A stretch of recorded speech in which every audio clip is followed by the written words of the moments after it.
Tindakan sewajarnya sedang diambil bagi menghalang cubaan serangan oleh kumpulan cyber luar negara untuk menggodam laman web rasmi kerajaan www.malaysia.gov.my.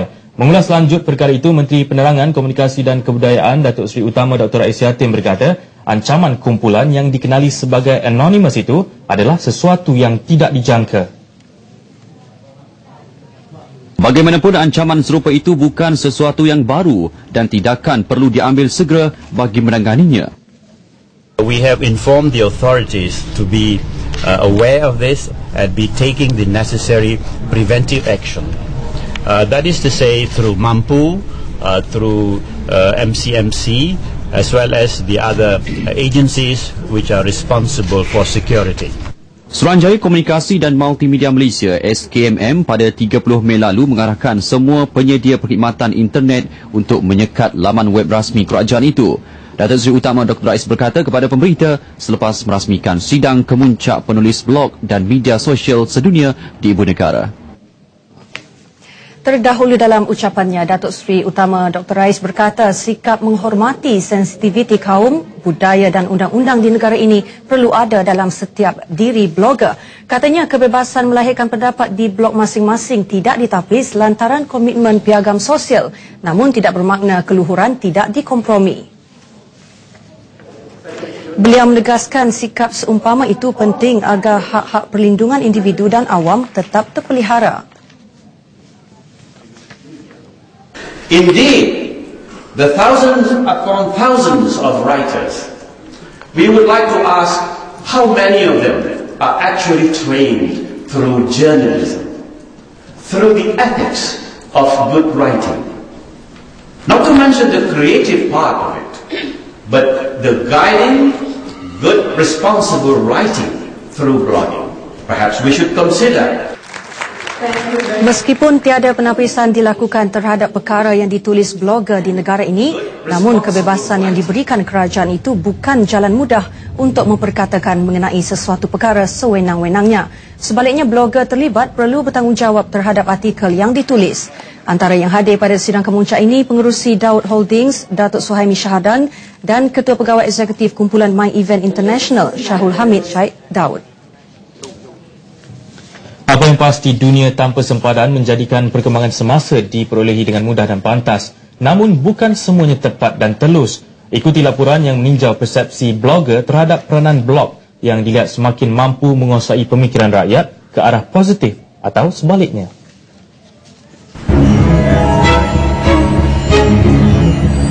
Blog antara cetusan media cyber yang terhasil daripada kepesatan teknologi maklumat kini. Fungsinya sebagai ruangan penyebar maklumat tidak sepatutnya dimanipulasikan bagi menyampaikan berita palsu dan fitnah. Ada yang cuba menggunakan kebebasan menulis untuk menghina kaum dan agama lain. Ada yang cuba memperlekeh pihak berkuasa dan menghina raja-raja. Dalam kita nak blog benda-benda, beri maklumat buat kita yang kritik ni kritik tu, mungkin kita lupa yang tanggungjawab kita itu untuk membina masyarakat. Penulis blog, Facebook dan Twitter perlu mempunyai kebolehan mengawal diri daripada menjadi tukang hasut dan menyebarkan perasaan hasad dengki dan dendam demi kepentingan diri. Jadi itu sebenarnya dalam kita punya sense of responsibility. Kita sendiri mesti fikir bila kita blog, kita ada tanggungjawab untuk jangan menyebarkan benda-benda yang maklumat yang palsu, itu dan ini.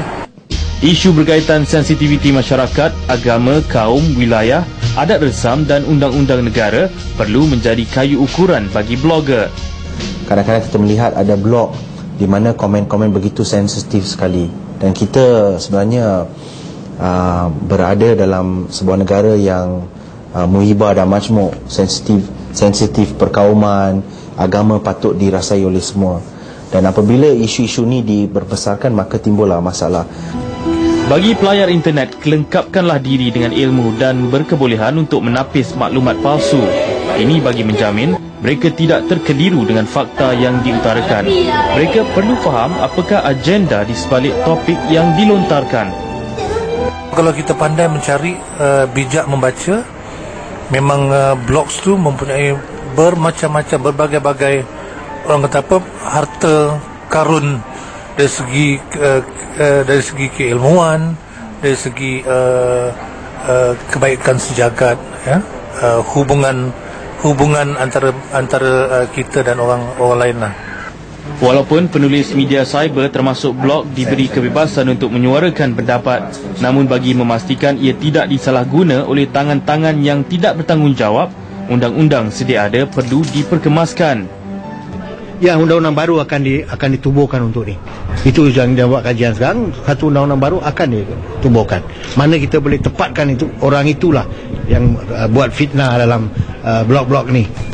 Terlajak perahu boleh diundur, terlajak kata buruk padahnya. Bagi masyarakat Islam, setiap yang ditulis akan dinilai di akhirat kelak. Tepuk dada, tanya selera.